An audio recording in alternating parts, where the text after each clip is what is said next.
Tak ako dobre viete, 6.9. sme zverejnili na webe obnovdom.sk výzvu číslo 4, kde bude možné sa teda prihlasovať do tejto výzvy od 9.10. cez online formulár na našom webe www.obnovdom.sk. Najčastejšia otázka od našich žiadateľov prichádza, že čo potom, ako tento formulár teda vypíšem online a vygeneruje sa mi. Čo mám spraviť preto, aby tá žiadosť bola úplná? Odpoveď na túto otázku je jednoznačná v tom, že do 90 pracovných dní žiadatelia musia predložiť kompletnú úplnú žiadosť. Na účely predloženia kompletnej úplnej žiadosti im pomáha alebo slúži aj príloha číslo 3 samotnej výzvy, ktorá tvorí kontrolný zoznam príloh.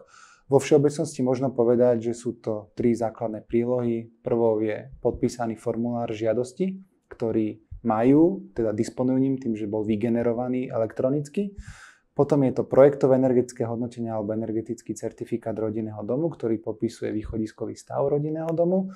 Tu je nutné podotknúť, ak projektové energetické hodnotenie neobsahuje údaje o veku rodinného domu, že žiadatelia by k nemu mali doložiť potvrdenie, ako je napríklad kolaudačné rozhodnutie, potvrdenie miestneho úradu alebo v podstate iný dokument, ako je napríklad znalecký posudok, ktorý preukazuje vek rodinného domu.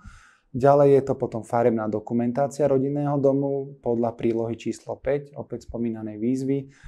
A je to v podstate všetko. V prípade podielového vlastníctva, respektíve vlastníctva viacerými osobami, odporúčame, alebo teda je povinnou prílohou aj, dá sa povedať, súhlasné stanovisko alebo splnomocnenie ostatných vlastníkov vo veci obnovy rodinného domu.